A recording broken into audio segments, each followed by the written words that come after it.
Bonjour et bienvenue à cette capsule numéro 5 de Laboratoire Advisor. On va regarder maintenant ce qu'on appelle les écrans. Antérieurement, ceux qui connaissent, ceux qui se souviennent de PowerTrack, c'était ce qu'on appelle les colonnes. Donc, on est dans notre écran ici qu'on connaît bien, qui nous affiche tous les fonds communs ou les fonds distincts, peu importe.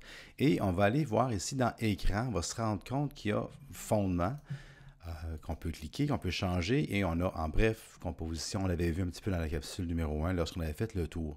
Vous allez vous rendre compte que j'ai des choix ici que vous n'avez pas, qui sont exemple PLP perso ou pour impression, qu'on va voir un peu plus loin, c'est quoi au juste l'objectif de ces deux modules-là. Alors ici, ce sont, comme je vous disais, tous les 700 quelques critères qui existent pour chacun des fonds qui sont regroupés par style de colonne. Donc quand on change, ça c'est ce qu'on appelle des écrans qui sont des écrans système. On n'a pas vraiment le choix, ils sont là.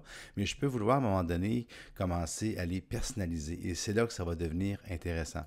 Alors, je vais me remettre sur mon écran de base qui est mon écran de fondement. Et pour commencer à personnaliser mes écrans ou mes colonnes, je m'en viens ici dans Écran.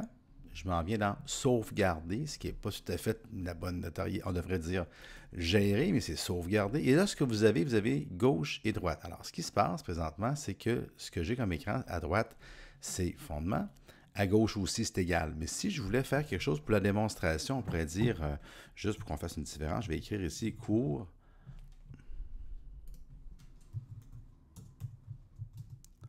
Laboratoire Advisor, juste pour qu'on fasse la différence.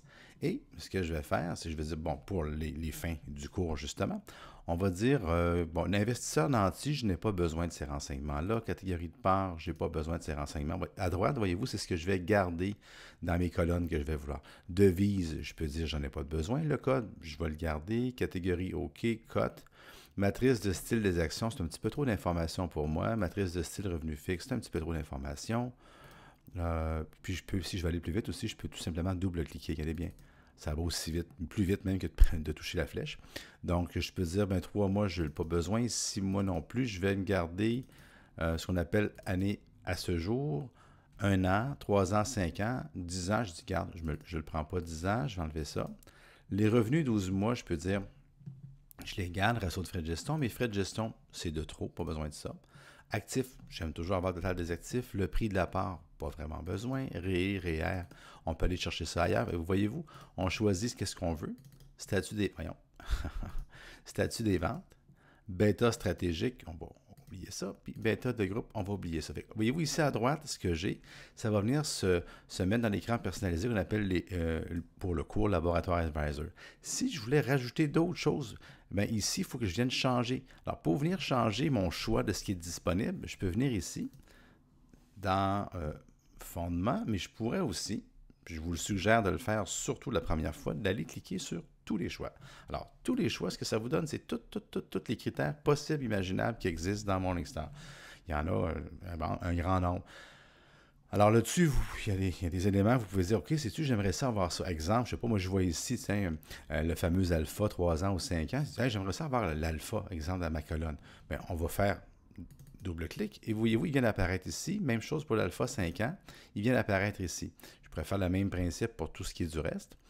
Tous les critères que je vois, chacun, je peux l'envoyer à droite en double-cliquant dessus, et quand il est à droite, je peux le retourner à gauche en l'envoyant dessus. Si je me dis, ben, j'aimerais ça que mon alpha soit plus proche dans le débit de mes colonnes, ben, je peux prendre la flèche ici, et je vais, comme vous pouvez le voir, monter la colonne pour l'amener au niveau que je veux. Je pourrais faire la même chose pour ce qui est de l'alpha 5 ans. Et voilà. Donc, voyez-vous, je viens de créer complètement quelque chose de différent au niveau des choix des colonnes. Pour l'univers, je reviens, c'est bien important, pour seulement l'univers de fonds communs, ça ne s'appliquera pas à fonds distincts ou aux autres univers. Et je vais faire sauvegarder. C'est fait, je m'en viens. Il n'y a rien qui a changé au niveau de l'écran, mais bon, je suis ici sur fondement, ce que je vais faire, je descends plus bas, ils sont toujours complètement en bas. Et je vois ici mon style de colonne qui s'appelle Cours Lab Advisor, qu'on a fait ensemble. Et vous voyez présentement que j'ai, là on ne le voit pas bien, ça c'est un petit contretemps de... c'est très sensible, hein, regarde. C'est un petit contretemps de cette version-là. Peut-être que vous, ça va être réglé dans votre version. Alors on peut élargir une colonne juste pour voir un peu les chiffres ici. Okay. Alors on voit la cote, comme on avait mentionné, le alpha, 3-5 ans, les rendements et ainsi de suite. Alors, j'ai tous les éléments que j'avais voulu qui sont là à l'écran et qui s'appellent Cours Lab Advisor. Regardez bien maintenant ce qui se passe. Je m'en vais dans un autre univers de fonds. Je reviens dans le Fonds commun canadien et il tombe par défaut sur fondement parce que c'est l'écran par défaut. Admettons que ce qu'on vient de faire, qui s'appelle Cours Lab Advisor, que c'est ça que vous voulez avoir. Vous ne voulez pas toujours être obligé à chaque fois de revenir et de remettre votre écran. Il y a un petit truc. On s'en vient ici dans Écran. On dit d'établir l'écran par défaut. Donc, quand on lui dit ça, c'est que l'écran dans lequel on est présentement va devenir un écran par défaut. Je clique une fois. Présentement, il n'y a comme rien qui change, mais quand je me retourne ailleurs et que je vais me promener dans d'autres univers, lorsque je reviens dans le Fonds commun, automatiquement, mon écran par défaut devient celui-là que j'ai choisi. Je peux toujours le changer. Alors ça, c'est un premier bon truc. Deuxième truc avec les écrans, ça va aller un petit peu ensemble. On va se refaire, si vous le voulez bien, une liste de travail. On va se prendre quelques fonds, comme ça. Encore une fois, vous pouvez deviner que ce sont des fonds qu'on pourrait faire des recherches, mais c'est juste pour faire le cours en tant que tel. Puis en même faire une petite révision. Alors, je m'en viens, je fais le bouton droit de la souris, j'ajoute les fonds que je viens de voir à la liste de travail. Je vais cliquer sur afficher la liste de travail. J'ai maintenant une liste de fonds. Et si vous avez déjà travaillé avec PaulTrack, vous allez pouvoir aimer des fois et juste faire imprimer la liste de fonds, ce que vous voyez à l'écran. Anciennement, on faisait juste imprimer, mais là, ici, c'est une petite affaire plus compliquée. Pas tellement, mais juste 2 étapes de plus. Alors, on va choisir tous les fonds qu'on veut imprimer sur une liste, sur une page 8,5 par 11 en mode landscape. Il y a 2 façons. Je peux faire soit le bouton droit de la souris où j'ai un menu contextuel, puis je ferai écran en cours PDF, ou je peux aller ici dans rapport. Comme vous voyez, c'est pratiquement le même menu. Et je fais écran en cours PDF. Vous allez voir ce que ça mange en hiver. Donc, c'est important d'avoir choisi les fonds en premier.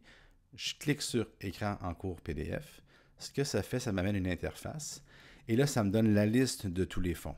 L'avantage de ça ici, si vous avez plusieurs fonds, vous aimeriez que ce fonds-là soit comme en premier pour une raison stratégique, vous pouvez prendre ce fonds-là, exemple, et dire, je voudrais qu'il soit plus en haut dans ma liste et vous pouvez venir le porter tout en haut de votre liste. Et de la même façon, vous pourriez dire, le fonds Hacker, j'aimerais mieux qu'il soit plus en bas dans ma liste pour telle ou telle raison. C'est réglé comme ça. Maintenant, vous pouvez inclure un indice de référence et là, c'est ici qu'on va générer un rapport. Vous allez voir qu'avec Morningstar Advisor, on génère beaucoup de PDF. Donc, on génère le rapport PDF. Et ce que ça va faire, je vais vous l'agrandir. Oh, je ne l'ai pas agrandi, je l'ai rapetissé. OK, on va l'agrandir différemment. OK. Alors, vous avez présentement un rapport qui a pris 2 pages parce qu'on avait quand même plusieurs colonnes. On a 1, 2, 3, 4, 5, 6, 7, 8, 9, 10, on a 12 colonnes. C'est un rapport qui me prend 2 pages. C'est bien. J'ai la liste de tous mes fonds. J'ai tous mes critères qui sont là. Parfait, c'est réglé. Je peux le garder en PDF et je peux le faire imprimer. Peut arriver aussi que vous désiriez faire imprimer un rapport, mais comme moi, depuis 15 ans que je fais du PaulTrack, j'aime avoir un rapport qui loge sur une page. Le truc, c'est de se faire une liste pour impression. Le même principe, tout ce qu'on vient de faire, le même principe de se créer un écran. Et vous voyez ici, je me suis créé un écran qu'on appelle pour impression. J'ai choisi moins de critères, il y a moins de colonnes, puis j'ai choisi des choses qui pour moi sont super importantes. Exemple, le Sharpe, l'actif, les frais de gestion, le rendement à 3, 5, 10 ans et 1 an, la cote Morningstar. Et vous allez voir ce qui va se passer. Je vais refaire ce que je viens de faire là. Je m'en viens faire écran en cours PDF. On a la même chose que tantôt. Je vais générer mon rapport. Mais la différence, cette fois-ci, c'est que vous avez un rapport qui tient sur une page. Alors, vous n'avez plus un rapport qui prend sur 2 pages et des fois même 3 pages. Le rapport fait sur une page. Donc, quand vous avez 15 ou 20 fonds, vous avez même des fois 50 fonds à faire imprimer, mais quand c'est à 3-4 pages par fonds, c'est plus ou moins efficace. Là, vous avez vos 10 fonds, plus les indices de référence. On verra plus tard comment faire pour les mettre là. Mais les indices de référence des fonds communs de placement sont là présentement avec leur rendement. Donc, je répète, si je voudrais faire la même chose pour les fonds distincts, voyez-vous, si je m'en viens ici dans les fonds distincts, vous ne trouverez pas d'onglet personnalisé. Il faudrait que j'irais en créer un nouveau, encore une fois, de la même façon. Je m'en viendrai dans l'écran, sauvegarder. Et là, vous voyez ici, c'est marqué fonds distincts. Je pourrais marquer ici cours, encore une fois, cours Lab 2, juste pour vous montrer la différence. Puis, je peux faire le même principe, je peux enlever des éléments ici de la gauche, je peux enlever mes revenus 12 mois, je peux enlever ces choses-là. Puis, je peux mettre tous les choix. Et je refais le même principe. Et juste pour vous montrer que ça marche, je prends ici exemple meilleur R carré qui devient un critère. Je vais l'amener plus haut, juste pour faire mon exemple. Je vous la mets juste ici, meilleur R carré. Je sauvegarde. Alors, vous voyez, c'est sauvegardé dans Cours Lab 2. Je m'en viens. Et là, je suis dans fond distinct présentement. Je m'en viens au niveau de l'écran. Et il vient de se rajouter ici en bas, Cours Lab 2. Je clique dessus. Et j'ai l'écran que j'ai choisi, les colonnes que j'ai choisies. Et je pourrais faire la même chose. Je m'en viendrai ici dans écran. Je dirais celui-là, c'est mon écran par défaut. Et ce que ça fait, c'est quand je vais me promener ici, si je m'en vais sur fond commun, vous voyez, c'est Cours Lab Advisor qui devient mon écran par défaut. Je m'en viens sur fond distinct, ça devient Cours Lab 2 qui est mon écran par défaut. Alors, c'est comme ça qu'on gère les différents écrans. Si jamais vous voulez les modifier plus tard ou simplement les détruire, alors regardez bien ici, ça se passe dans le menu à gauche. Je m'en viens dans le sous-onglet Recherche fichier. Et j'ai mes listes, mes recherches et j'ai mes écrans personnalisés. Quand je clique sur mes écrans personnalisés, ce que j'ai fait tantôt est ici.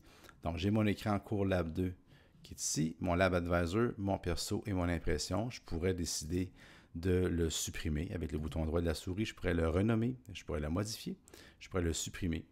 Puis, c'est ça. Alors, c'est bon pour ça. Ça termine cette capsule numéro 5.